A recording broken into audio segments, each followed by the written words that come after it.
nə cür problemlər yaranır? Yəni məhkəmənin bir nömrəli məqsədi hakimlərin, yəni ana ata özünə nə edib eləyib? Uşağın mənafeyini heç olmasa qorumaqdır ki, uşağa psixoloji travma vurulmasın.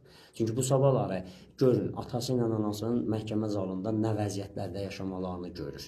O da çağırır, bu da çağırır, bu da özünü o salır emosional olaraq, o da salır. O nə hallar yaşanır? Ömürlük travma. Çox bəli, çox dəhşət, inanılmaz travmalar alırlar ki, bunların özlərinin sağalması, reabilitasiyası üçün ayrıca bir belə deyək, sonralar belə xidmətlər göstərmə tələb olunur.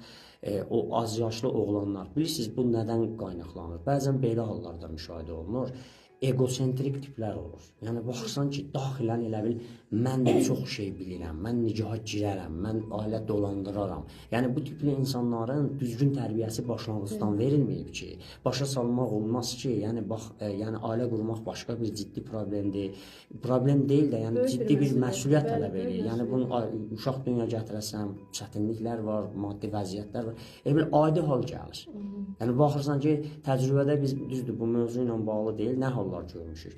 Dördüncü xanıma, mən bu son vaxtlarda bir hal gördük məhkəmə prosesində, dördüncü xanımına aliment ödəmə məsələsi məhkəmə qaydasında həll olunur. Yaxşı, bir dəfə elədirsən, ikinci nikah eləmirsən, üçüncü, dördüncü nikah, bəs sən nə fikirlərsən? Özdə ki, özündən əvvəlki iki nikahda iki əkiz uşaq dünyaya gəlib. 4 uşaq oradadır, bir dənəsində əlavə bir uşaq var. Bu da o birisi, yəni bir oldu. Bəli. Böyük bir bədbəxtlik. Böyük problem, bəs bu uşaqların təhsili necə olacaq? Bu uşaqlar necə dolanacaq? Mənəvi inkişafı necə olacaq? Bəli, və hətta hansı psixologiyada böyüyəcək və hətta məhkəmə buna sual verir, üstünə gedir ki, bəs bunları saxlamaq lazımdır. Mənim heç nəyim yoxdur. Bəs yaxşı, özünə bir paltar alırsan, hə, özünə ayaqqabı alırsan, hə, bəs özünü necə dolandırırsan? İndi dünya gətirmisən, yəni məsələn saxlamalısan.